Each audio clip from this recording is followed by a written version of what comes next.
IAS की तैयारी कर रहे मेरे प्यारे दोस्त, बहन, भाई और मेरे परिवार, एक बिहारी सब पे भारी परिवार में यूपीएससी प्रीलिम्स की ऐसी की तैसी करने वाले क्लास में मैं आपका वेलकम करता हूँ।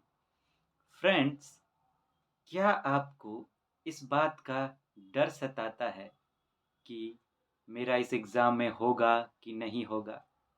क्या आप इस बात को लेकर डर में रहते हैं कि जो बड़े शहरों में रहकर स्टूडेंट लोग पढ़ रहे हैं, एडवांस पढ़ाई कर रहे हैं, उनसे हम कैसे कम्पीट करेंगे? क्या आपको अपने तैयारी को लेकर मन में शंका बना हुआ रहता है कि हमारा तैयारी ठीक से हो रहा है कि नहीं हो रहा है? क्या आपको इस बात का डर सताता है कि अगर मेरा इस एग्ज़ाम में नहीं हुआ, तो आगे क्या होगा, नहीं होगा? अगर इनमें से कोई भी समस्या आपके साथ नहीं है, तो कल जैसे महाशिवरात्रि के दिन बहुत सारा लोग भंगिया चढ़ा के घोलट गए थे। आप भी वैसा ही कुछ लेके सुत रहिए। ये क्लास आपके लिए बिल्कुल नहीं है। लेकिन अगर इनमें से कोई भी समस्या आपके साथ है, तो हमरे साथ आइए। अब देखिए, ये क्वेश्चन जो है यूपीएससी प्रीलिम्स 2023 में पूछा गया था। आइए जरा देखें ये क्वेश्चन को।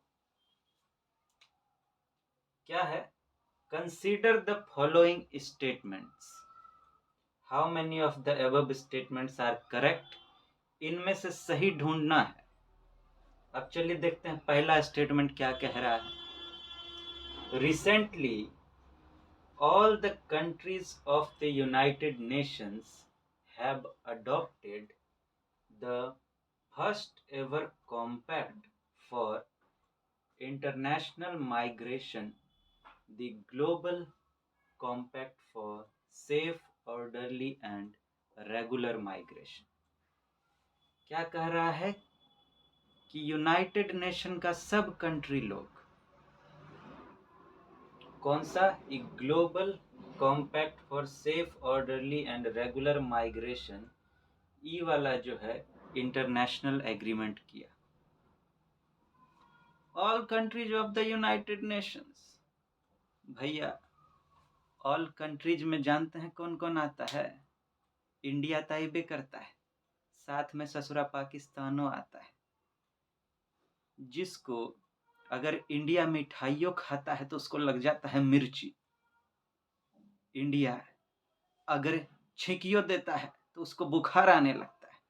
और कहीं इंडिया में दिवाली शुरू हो गया तो उसके तक करेजा में दर्द शुरू हो जाता है। बाप रे बाप, हमरा करेजा गया, हमरा करेजा। ऐसा कंट्री चोट्टा पाकिस्तानवा, आपको लगता है कि जो इंडिया करेगा वैसा वो करेगा और दोनों में कभी भी एग्रीमेंट हो सकता है कोनो चीज को लेकर?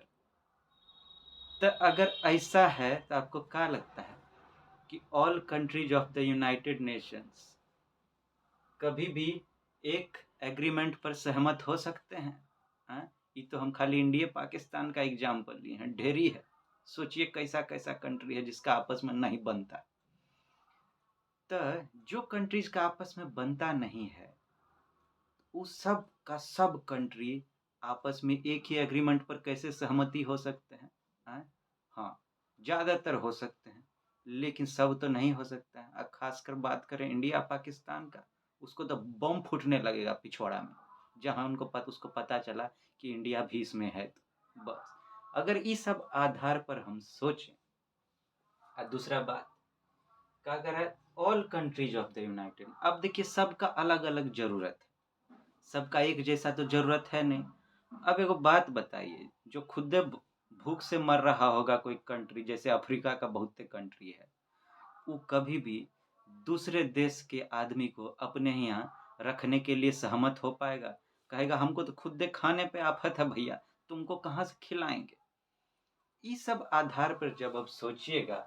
अब देखिए, माइग्रेशन का बात है, मतलब एक जगह से लोग दूसरे जगह जाएंगे, तो जिनका पेट खुद नहीं भर रहा वो दूसरे को कैसे रखेंगे? इस सब आधार पर जब आप सोचेंगे तो लगेगा कि ये तो नहीं हो सकता है। सब कंट्री यूनाइटेड नेशन का जितना है, एक ही एग्रीमेंट पर सहमत तो नहीं हो सकते हैं ना, ये तो नहीं हो सकता है। तो उस आधार पर कहीं ई तो गया। अब दूसरा क्या कह रहा है, the objectives and commitments stated in the GCM, यही वाला, are binding on the UN member countries. Binding मतलब सबको करना ही पड़ेगा। अरे भैया, एक तो आप हमसे मदद चाहते हैं, हाँ? सब देश बोलेगा, एक तो सब मिलके आपस में मदद चाहते हैं, ऊपर से कह रहे हैं बाइंडिंग मतलब जबरदस्ती। एक बात कहिए, अब चाइना आएगा इंडिया के पास में, ठीक है, सुनो ना दोस्त, जानते हो ऐसा करते हैं कि तुम ना हमारे देश के आदमी को अपने यहाँ आने देना, सब देश के आदमी को अपने यहाँ आने देना, ठीक है, सब दोनों मिलजुल के एक दूसरे का काम करेंगे। तो इंडिया क्या बोलेगा चाइना को, ससुरा रे, दुनिया भर का प्रदूषण करो तुम, दुनिया को लूटो तुम, दुनिया को कर्जा में डुबाओ तुम, आरो जहाँ क्या कहते हैं चमगादड़ खा खा के दुनिया में कोरोना फैलाओ तुम, और जब रसगुल्ला खाने का टाइम आएगा तो आधा आधा बाहर चालू पुर्जा, हाँ? तुम ढेर चालू बना है रे, हाँ? और ऊपर से बात करता है यूनाइटेड नेशन का। यूनाइटेड नेशन सिक्योरिटी काउंसिल में जब इंडिया अपना परमानेंट सीट का दावा करता है तो तुमको पिछवाड़ा में आग लगने लगता है, हाँ? आगे में आके फटाक से एगो अड़ोरा लटका देता है कि नहीं, इंडिया को नहीं बनने देंगे परमानेंट मेंबर। तुम आज बात कर रहा है कि रसगुल्ला आधा आधा बांटे हैं, मतलब तुम वहां पे तो तुम दादागिरी दिखाएगा, यहाँ पे कहता है कि बाइंडिंग मतलब दोनों एक जैसा, बारिश चालू पुर्जा वाह। ऐसे अगर आप इस सब आधार पर हम लोग सोचें। और दूसरा देखिए, सबका जरूरत अलग अलग है? अगर बाइंडिंग कर दीजिएगा, किसी का मजबूरी है, वो किसी दूसरे आदमी के देश के आदमी को अपने यहाँ नहीं रख सकता, उसको खुद खाने होने का सबका टेंशन है, तो कहाँ से हो पाएगा। तो बाइंडिंग तो नहीं, बंध के कोई काम नहीं करेगा। दूसरा देश अपने देश पर लाद दे अपना डिसीजन, अब प्लस सब देश का अपना सॉवरेनिटी होता है, संप्रभुता होता है, उसके भी खिलाफ हो जाएगा। तो इस सब आधार पे आप सोचेंगे तो कोई भी देश जो है वो बाइंडिंग तो अपने ऊपर नहीं लेगा, नहीं। हाँ, एक हो सकता है कि मर्जी का बात होगा, एडजस्ट करके कर लेंगे, लेकिन एकदम बांध दीजिएगा कि नहीं ऐसा ही करना पड़ेगा, वो तो नहीं है। काहे कि सबको आप बराबर अधिकार तो दे नहीं रखे हैं, यूनाइटेड नेशन में दिए हैं का, नहीं ना।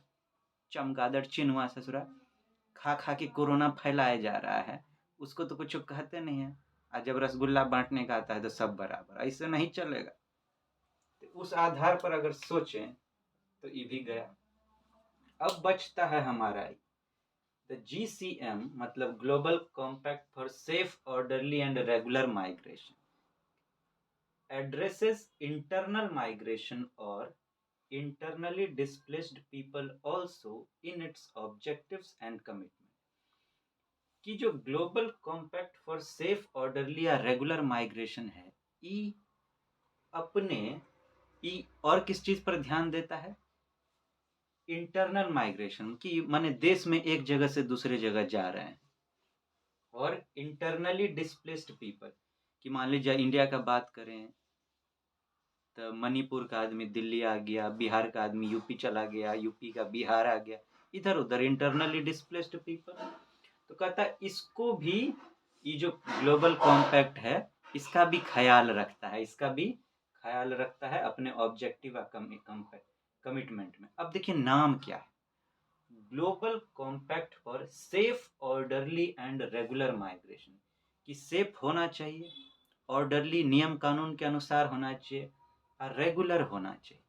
अब बात हमरा एक सवाल का जवाब दीजिए, मेरा एक क्वेश्चन है आपसे कि मान लीजिए मणिपुर का आदमी आया दिल्ली में, ठीक, और दिल्ली वाला अगर उससे कहे कि मेरे अंगने में, अरे मेरे अंगने में तुम्हारा क्या काम है, अरे मेरे अंगने में तुम्हारा क्या काम है, तो आप बताइए मणिपुर के आदमी को आप दिल्ली नहीं आने दीजिएगा, बिहार के आदमी को आप क्या कहते हैं गुजरात नहीं आने दीजिएगा, तो जब देश से में एक दूसरे जगह जाने नहीं दीजिएगा तो देश के बाहर क्या जाएगा? ठेंगा, लड्डू पेड़ा सिंघाड़ा कौन सी लेके जाएगा बाहर जब देश में घूमने नहीं दे रहे हैं?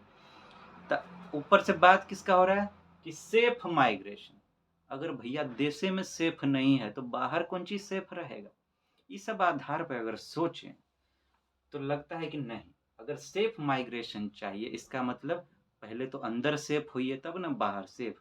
तो इससे लगता है कि हाँ, ये जो है इंटरनल माइग्रेशन पे जरूर ध्यान देता होगा, एड्रेस तो करता होगा। उस आधार पर ई तो ठीक लग रहा है। आंसर हमरा का हो गया? ओनली वन, खाली एक ठो ई सही है। अब देखिए गड़बड़ झोल होता कहाँ है? एक सेकेंड जरा हम अपना थोड़ा सा क्लासिक वाला एकदम मस्ती मस्ती वाला जो है बिहारी अवतार ले लें तब कछु बातचीत हो।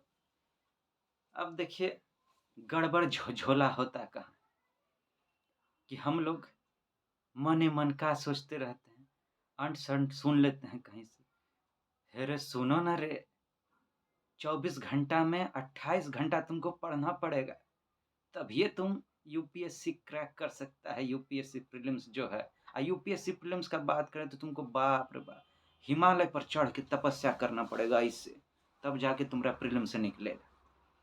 ये सब सुन सुन के हम लोग बाप रे बाप भौकाल दिमाग में मचा लेते हैं कि खूब पढ़ना है, खूब पढ़ना है, खूब पढ़ना है।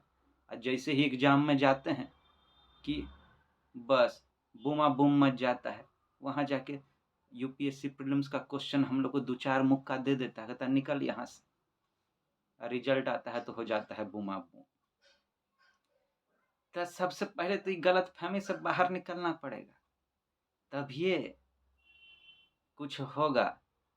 तो खाली पढ़ने से तो बात नहीं बन, अगर बनता तो यूपीएससी प्रीलिम्स का क्वेश्चन सब उठाइए देखिए, उसका स्टेटमेंट सब आपको कहीं किताब में मिलता है, मिल जाए तो बड़ा बढ़िया। तो फिर करना क्या होगा? ऐसे तो होगा नहीं, ऐसे जाइएगा तो पक्का है कि मुक्का ठेंगा दिखा देगा प्रीलिम्स। लेकिन कछु कछु यूनिक ऐसा स्किल आप सीख के जाइएगा, ऐसे करके आपको वरमाला पहना देगा, कहेगा ले चलो हमको प्लीज प्लीज।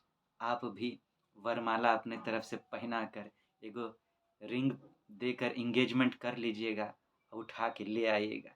उठा ले जाऊंगा तुझे मैं डोली में, आप उसको डोली में उठा के लाइए, इनविटेशन पे हम आएंगे। तब तक अभी हम आपको गुड बाय करते हैं, फिर मिलेंगे। डॉक्टर साहब आप प्रेजेंट हैं, आपको चिंता करने का कोनो जरूरत नहीं। टाटा गुड बाय करते हैं।